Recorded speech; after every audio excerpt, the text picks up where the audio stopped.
시청자 여러분 안녕하십니까? 행복한 미래를 여는 방송 복지TV 뉴스입니다. 4월 임시국회가 개막했습니다.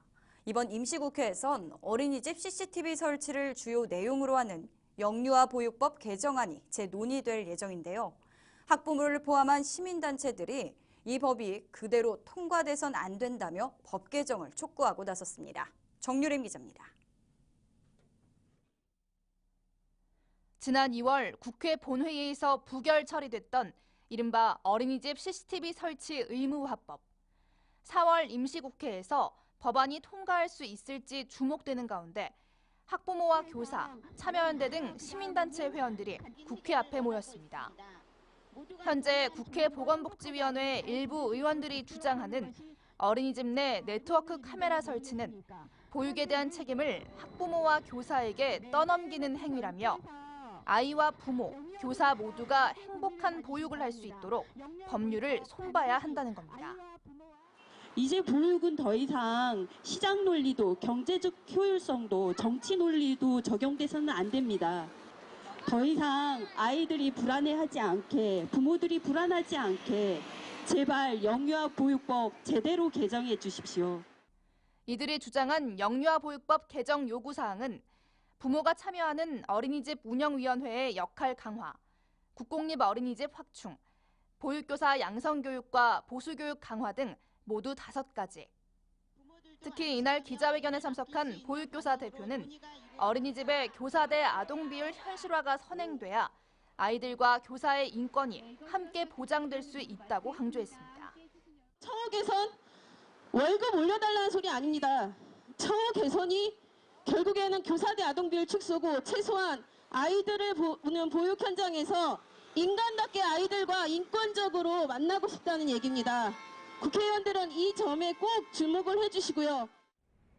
한편 시민사회단체들은 국가가 책임지겠다고 공언한 보육 문제가 공연불에 그치지 않도록 하기 위해 국가를 상대로 계속해서 싸워나갈 것이라고 밝혔습니다. 복지TV 뉴스 정유림입니다. 나라 살림은 어려운데 이 나라 돈 들어가는 각종 사업에 새는 돈이 많다는 지적이 적지 않습니다. 이에 정부가 내년 예산에서 혈세가 들어가는 2천여 개의 보조 사업을 일괄적으로 10% 줄이기로 했는데요. 박정인 기자입니다.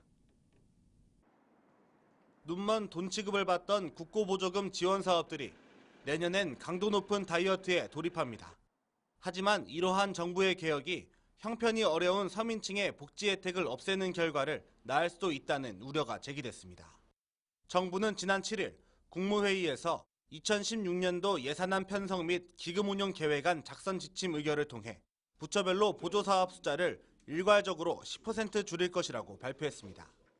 국고보조금은 그동안 지원 명목은 많고 관리 주제는 불분명해 먼저 먹는 사람이 임자라는 말이 나올 정도였습니다. 보조금 규모도 해마다 늘어 2006년 30조 원에서 올해는 58조 원, 예산의 15% 선에 달합니다. 복지를 비롯한 각종 지출 수요가 늘면서 증세론이 고개를 들고 있지만 이런 상황에서는 방만한 보조금 지출을 개혁해 재원을 확보하는 게 우선이라는 것이 정부 판단입니다. 정부는 내후년까지 마무리할 예정이던 600개 유사 중복사업 통폐합도 한 해 앞당겨 내년까지 완료하고 보조사업이 아닌 재정사업도 기존 사업이 폐지될 때만 사업을 할 수 있도록 하는 방식을 도입할 계획입니다. 하지만 일각에서는 이러한 정부의 개혁이 결과적으로는 형편이 어려운 서민층의 복지 혜택을 줄일 수도 있다는 우려의 목소리가 새어나오고 있습니다. 기획재정부가 밝힌 예산안 지침대로 부처별 보조금 사업을 추가로 줄인다면 그간 성과 관리에서 낮은 평가를 받은 복지사업이 우선 축소 정리 대상에 오를 가능성이 큽니다. 지난해 발표된 2013년 회계연도 복지부 재정사업 자율평가 결과에서 장애인 생활시설 확충, 아동시설 지원 등 9개 단위 사업이 매우 미흡, 노입요양시설 확충 등 5개 사업이 미흡 평가를 받았습니다. 이에 대해 장애계 및 시민단체는 사업의 타당성을 판단하지 않고 일률적 잣대를 들이대는 방식으로는 지출 조정을 경기도 수원 시내의 한 시립 어린이집에서 원생들에 대한 가혹행위가 있었다는 주장이 제기돼 수원시가 진상조사에 나섰습니다. 해당 어린이집의 일부 학부모들은 지난해 1, 2세 영아반을 담당한 교사가 말을 듣지 않거나 장난이 심한 어린이를 불 꺼진 화장실 안에 혼자 두거나 상한 과일을 먹게 했다고 주장했습니다. 시는 해당 어린이집의 원장과 교사, 학부모 등을 상대로 진상조사를 벌여 이 같은 주장이 사실로 드러날 경우 행정처분과 형사고발 조치를 취할 방침입니다. 우리나라 국민들의 흡연율은 매년 조금씩 줄고 있지만 음주율은 계속해서 늘어나고 있는 것으로 나타났습니다. 보건복지부 질병관리본부에 따르면 지난해 국민의 흡연율은 24%로 2013년 24.2%에 비해 0.2% 줄어들었고 2008년에 비해서는 2% 줄어든 것으로 분석됐습니다. 이에 반해 음주율은 조금씩 늘어나 최근 1년 동안 한 달에 1회 이상 음주한 사람의 비율을 나타내는 월간 음주율은 2008년 54.1%를 기록한 데 이어 지난해에는 60.8%까지 증가했습니다.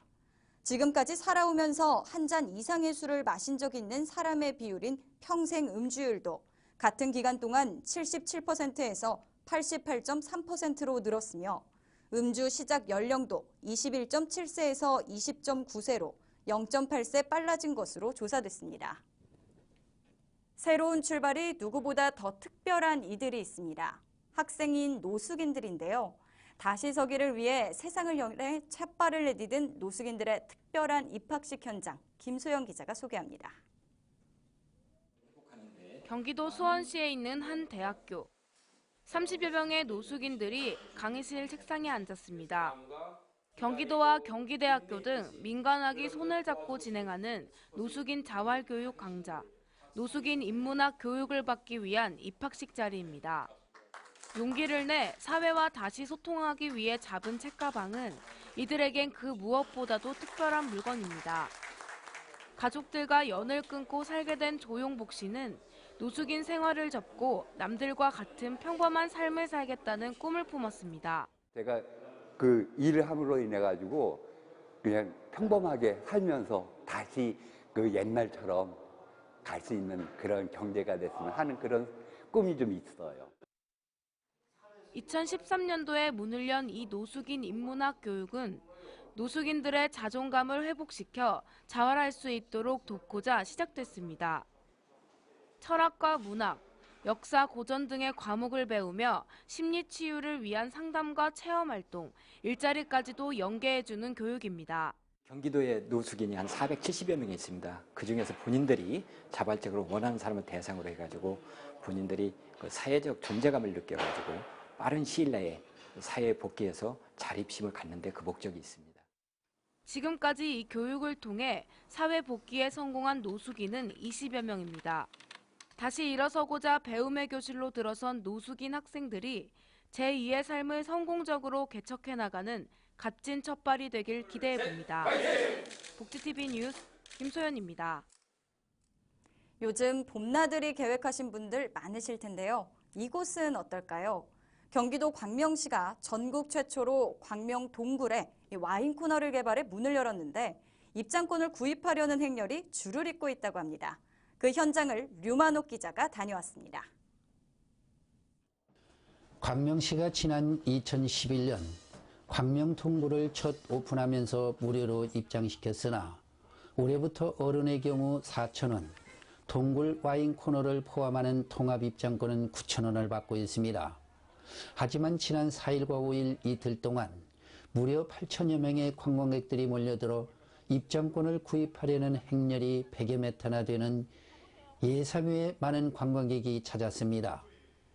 이에 따라 이틀 동안 입장 수입만도 3,300여만 원. 지역 경제는 물론 세외 수입에 큰 도움이 될 것으로 기대됩니다. 오늘 동굴에 들어서 볼거리도 많고 재밌었는데 시원하고 특히 와인을 먹어서 맛있었고 좋았습니다. 예. 광명시가 버려진 동굴을 개발해 첫 수입원으로 부각되면서 동굴 일대 종합 휴양지 개발에 더욱 박차를 가할 것으로 예상됩니다. 광명 동굴 연중 온도가 섭씨 12도를 유지함에 따라 와인과 새우젓을 숙성하는 데 최적합한 온도를 유지하고 있습니다. 이로 인해 동굴 와인 코너 200m를 개발 오픈한 것이 관광객들로부터 색다른 볼거리와 동굴 와인 맛을 보며 추억을 만드는 보금자리로 인기를 끌고 있습니다. 네, 우리 광명 동굴은 문화가 있고 예술이 있고 또 각종 체험이 있고 또 와인이 있습니다. 그래서 가족끼리 또 연인끼리 친구들끼리 오시면 다양한 여러 가지 즐길 거리가 있고 볼거리가 있습니다. 광명시가 동굴과 연계하는 대규모 종합휴양지로 개발하고 있어 앞으로 수도권 유일한 최대 관광지가 될 것으로 전망됩니다. 복지TV 뉴스 유만옥입니다.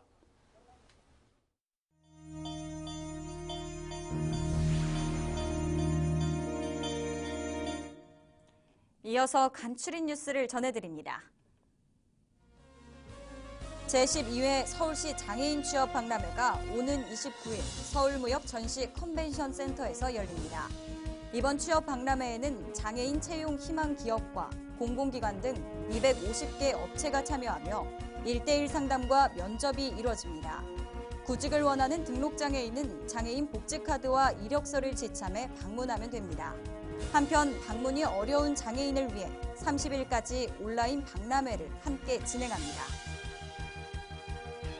대한장애인농구협회가 제8회 고양시장컵 전국 지적장애인 농구대회를 9일과 10일 이틀간 개최합니다.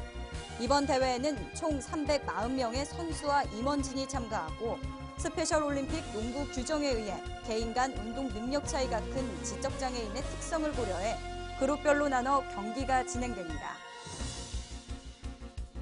서울시가 강동구, 은평구, 서대문구 등 8개 보건소와 이달부터 장애인 맞춤형 건강 지원에 나섭니다. 시는 장애인의 경우 운동을 하고 싶어도 이용할 수 있는 시설이 적고 일상생활 중 신체 활동량이 적어 비만 등의 만성 질환에 노출될 수 있는 위험이 높아 이번 프로그램을 마련하게 됐다고 설명했습니다. 서울시 복지재단과 소상공인 마케팅 컨설팅 업체 MNS 컨설팅은 자체 홈페이지가 없어 시설 홍보에 어려움을 겪고 있는 소규모 사회복지시설에 홈페이지를 무료로 제작 지원합니다. 대상은 장애인 공동생활가정, 노숙인 시설, 장애인 단기 주간 보호시설 등이며 신청은 공유복지 플랫폼 위시 홈페이지에서 하실 수 있습니다. 대전시는 화상환자 무료시술 지원사업 신청자를 오는 30일까지 모집합니다. 희망자는 동주민센터 또는 재학 중인 학교에 신청서를 내야 하며 이후 베스티안 우송병원에서 시술 가능 여부 등에 대한 예비 검진을 받게 됩니다. 최종 지원 대상자로 선정되면 오는 7월 시술을 지원받게 됩니다. 서울 용산구 어르신들의 사랑방 역할을 하게 될 서계 노인여가 복합센터의 준공식이 열렸습니다. 서울역 인근에 문을 연 서계 노인 여가 복합센터는 지하 1층, 지상 3층 규모로 홀몸 어르신들을 위한 공동 주거 공간과 경로당, 다목적 프로그램실 등을 갖추고 있습니다. 특히 다목적 프로그램실에서는 치매 예방 등을 위한 다양한 노인복지 프로그램이 운영됩니다.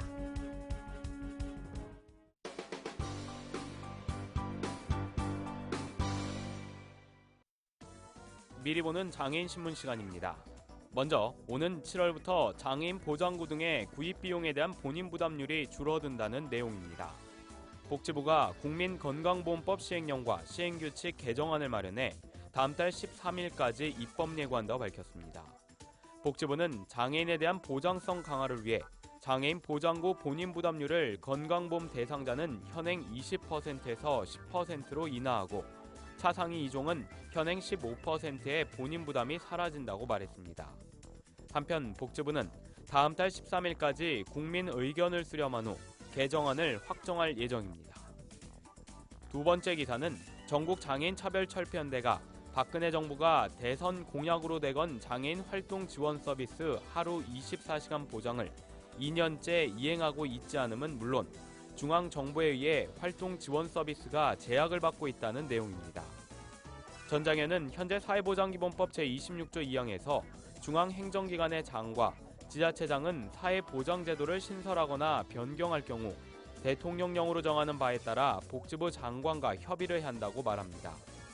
특히 전 장현은 이러한 사회보장 기본법이 지방 분권화 취지에 맞지 않고 지방자치권의 본질을 침해할 우려가 있다고 주장하고 있습니다. 마지막 기사는 서울국제 휠체어 마라톤 대회 조직위원회가 다음 달 9일 있을 제23회 서울국제 휠체어 마라톤 대회 참가자 접수를 오는 10일까지 진행한다고 밝혔습니다. 올해는 기존에 치러지던 전문 휠체어 육상 선수들의 42.19km 풀코스와 하프코스, 휠체어 생활체육 선수들의 5km 경쟁, 장애인과 비장애인이 함께하는 5km 어울림 종목에 전문 핸드사이클 하프 종목을 추가했다는 내용입니다. 참가 신청은 조직의 홈페이지를 통해 할 수 있고 참가비는 무료입니다. 지금까지 미리 보는 장애인신문이었습니다. 이야기가 있는 시간, 오늘의 영상 함께 보시죠.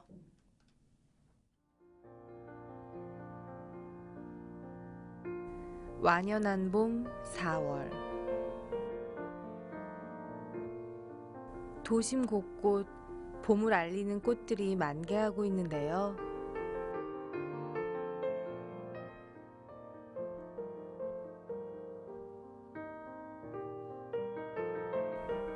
바쁜 일상이지만 주변의 꽃들로 잠시나마 봄을 느껴보는 건 어떨까요? 어느새 성큼 다가온 봄, 활짝 핀 꽃들이 얼굴 가득 미소를 띠게 하는데요. 지금 아니면 다시 1년을 기다려야 하는 시기입니다. 사랑하는 사람들과 봄날의 추억 만들어 보시면 좋을 것 같습니다. 행복한 미래를 여는 방송 복지TV 뉴스를 마칩니다. 시청해주신 여러분 고맙습니다.